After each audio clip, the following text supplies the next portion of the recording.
3살 서한의 집은 아침마다 분주합니다. 밥 먹기를 거부하는 서아를 달래도 보고 혼도 내보지만 말을 듣지 않습니다. 어쩔 수 없이 엄마는 패드를 꺼내듭니다. 영상을 틀자 서아는 화면으로 빨려 들어갈 듯 집중합니다. 엄마가 주는 밥도 잘 먹습니다. 서아가 때를 쓸 때, 외식을 할 때, 쉬고 싶을 때 어쩔 수 없이 영상을 보여주면서도 계속 이래도 되는 건지 불안합니다. 4살 준영이는 2살 전부터 미디어를 접했습니다. 요즘 준영이 엄마는 준영이의 언어 발달이 또래에 비해 늦은 것 같아 걱정입니다. 눈을 깜빡이는 틱 증상을 보이기도 하고 갑자기 짜증이나 화를 표출할 때도 많습니다. 준영이 엄마는 혹시 미디어의 부작용일까 싶어 자책감이 듭니다. 21세기 아이들의 삶은 미디어와 때려야 뗄 수 없습니다. 그러나 전문가들은 입을 모아 미디어 노출을 최대한 늦춰야 한다고 말합니다. 연령대마다 미디어 노출에 대한 해법도 다릅니다. 소아청소년 정신과 의사들이 권하는 내 아이를 미디어 중독에서 구하는 방법은 무엇일까요? 1. 생후 6년, 마법의 시기에 주목하라. 아이는 생애 첫 6년간 놀라운 성장을 합니다. 신체부터 언어, 심리, 정서적 발달까지 여러 영역에서 폭발적인 성장이 이루어지죠.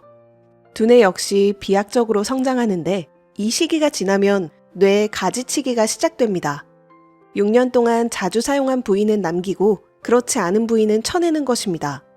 따라서 6살 전까지 최대한 두뇌의 여러 부위를 자극해줘야 아이의 뇌가 종합적으로 발달할 수 있습니다.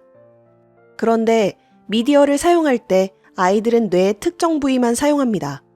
실제로 아이들의 뇌활동 연구 결과를 보면 미디어를 볼 때 시각 중추인 후두엽 외의 다른 부위는 평소보다 활성화 정도가 훨씬 떨어지는 것으로 나타났습니다.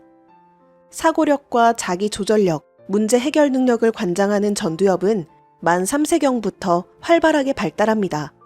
이 시기가 전두엽을 가장 활발하게 써야 하는 시기입니다.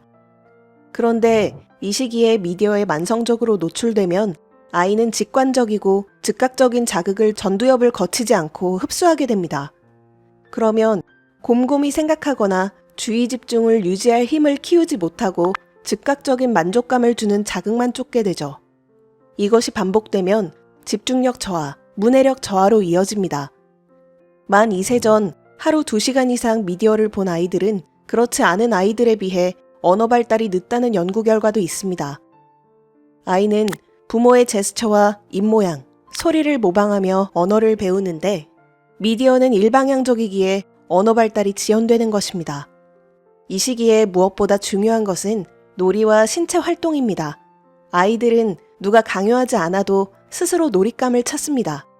신생아 시절부터 눈에 보이는 것은 입에 넣고 만져보며 탐색하고 더 자라면 역할놀이, 극놀이 등 일상의 모든 것이 놀이가 되죠. 놀이는 아이가 스스로 주도하는 활동으로 아이의 자아와 인지를 확장해줍니다. 스스로 선택한 놀이를 즐기는 경험을 하며 아이는 몰입하는 즐거움을 알게 되고 아이의 두뇌는 질적으로 성장하게 됩니다. 몸을 움직이는 신체 활동 역시 뇌의 시냅스 형성을 도와 아이의 뇌 발달에 결정적인 영향을 줍니다. 걷기, 뛰기 등 아주 단순해 보이는 동작들도 두뇌의 고도화된 통합적 능력을 필요로 합니다. 그래서 신체 활동은 아이들의 발달 및 성장의 핵심적인 요소입니다. 그러나 가만히 앉아 미디어를 보는 시간이 늘면 자연스럽게 놀이와 신체 활동 시간에 할애해야 할 시간을 빼앗기게 됩니다.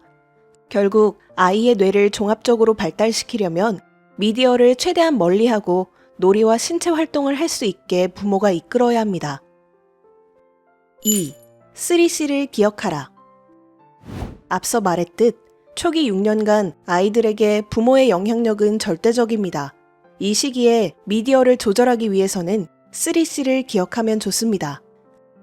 첫 번째 C, 차일드. 아이에게 맞는 원칙 세우기. 먼저 24개월 이전, 특히 18개월 이전에는 미디어 노출을 전혀 하지 말아야 합니다. 만 2세에서 5세 아이들은 하루 1시간 이하로 제한해야 하죠. 다음은 미국 소아청소년 정신의학회에서 제시한 연령별 미디어 사용 시간에 대한 가이드라인입니다. 두 번째 C. 컨텐츠. 내용을 고려해 콘텐츠 고르기. 아이가 어릴수록 부모가 콘텐츠를 골라줘야 합니다. 일방향적이고 단편적인 콘텐츠보다는 상호작용을 이끌어내는 쌍방향 콘텐츠가 좋습니다. 단순히 보는 것뿐만 아니라 질문하기, 물체에 이름 붙이기, 함께 이야기하기 등 참여가 가능한 콘텐츠를 골라줍니다. 일상생활과 연결되는 내용이 담긴 영상도 좋습니다.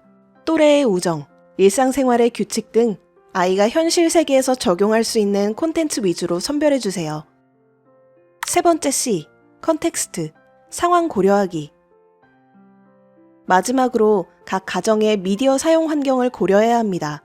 미디어 기기를 사용하는 장소와 시간의 통제권은 만 6세까지는 반드시 부모가 갖고 있어야 합니다. 아이의 수면 시간과 식사 습관을 정해주듯 미디어 사용 역시 부모가 적극적으로 관리해야 합니다. 그렇다면 미디어 사용 규칙은 어떻게 세우면 좋을까요? 3. 우리 가족 미디어 계획표 만들기.